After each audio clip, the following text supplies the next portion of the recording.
Saudara-saudari, marilah kita mendengarkan renungan dengan judul Lalang di Antara Gandum, yang berdasarkan pada Injil Matius bab 13 ayat 28b dan 30a. Lalu berkatalah hamba-hamba itu kepadanya, "Jadi maukah Tuan supaya kami pergi mencabut lalang itu?" Tetapi ia berkata, "Biarkanlah keduanya tumbuh sampai waktu menuai." Dalam nama Bapa dan Putra dan Roh Kudus. Amin. Saudara-saudari yang terkasih dalam nama Tuhan Yesus Kristus, mungkin kita sudah sering mendengar ungkapan ini, serupa tapi tak sama. Mungkin itulah hal yang paling tepat untuk menggambarkan yang dimaksudkan oleh Tuhan Yesus tentang lalang dan gandum. Kedua tumbuhan ini nyaris serupa penampilannya. Hanya orang yang ahli di bidang tanaman bisa membedakannya. Orang awam akan bisa salah memilih dan membedakan mana yang lalang dan mana yang gandum. Ketika ditanyakan oleh hamba-hamba itu, "Jadi, maukah Tuan supaya kami pergi mencabut lalang itu?" Jawab tuannya, "Jangan, sebab mungkin gandum itu ikut tercabut pada waktu kamu mencabut lalang itu. Biarkanlah keduanya tumbuh sampai waktu menuai." Mengapa hal itu disarankan oleh tuannya? Karena pada saat menuai akan menjadi sangat jelas mana yang lalang dan mana yang gandum. Lalang tidak menghasilkan bulir-bulir gandum, tetapi gandumlah yang menghasilkannya. Dengan begitu, para hambanya akan dengan mudah membedakannya, kata tuan itu. "Kumpulkanlah dahulu lalang itu dan ikatlah berkas-berkas untuk dibakar.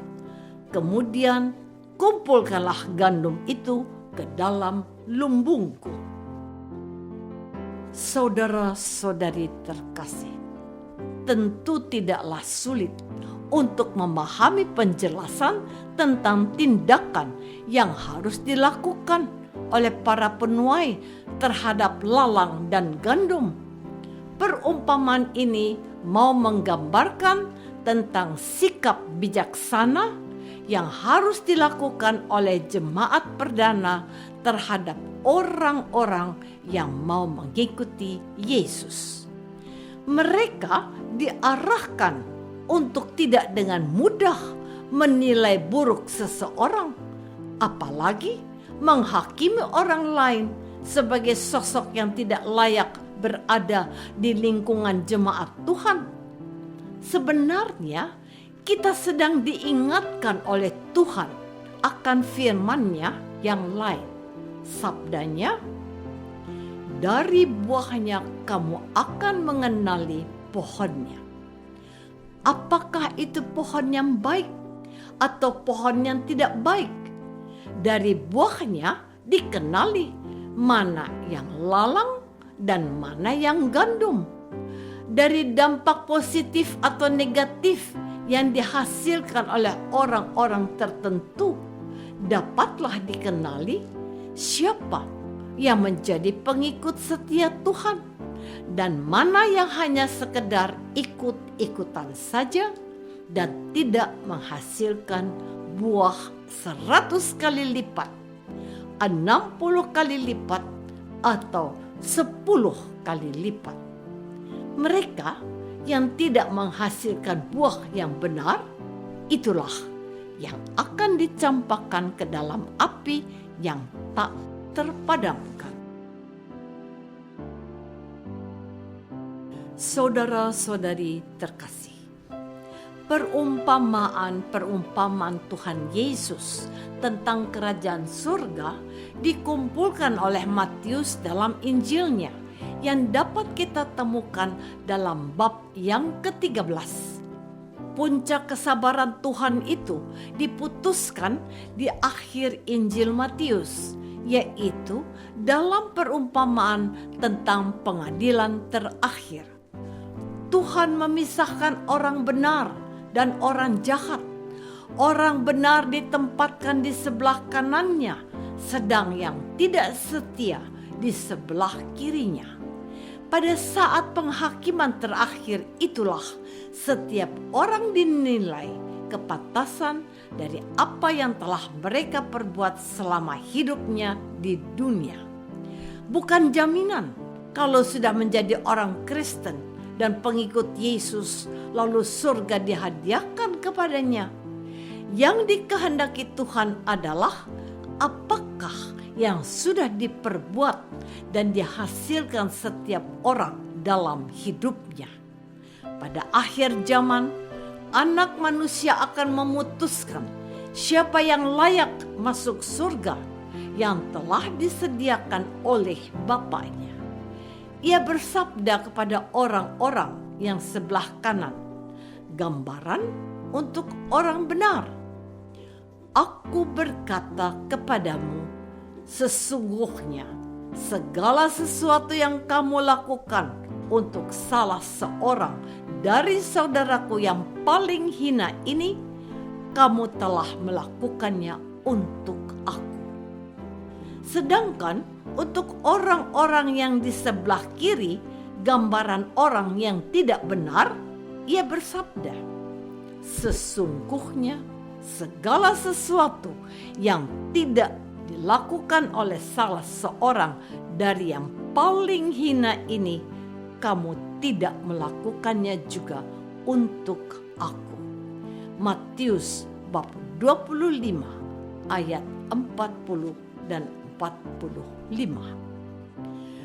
Saudara-saudari terkasih, yang mau ditegaskan oleh Tuhan Yesus ada dua hal pada hari ini.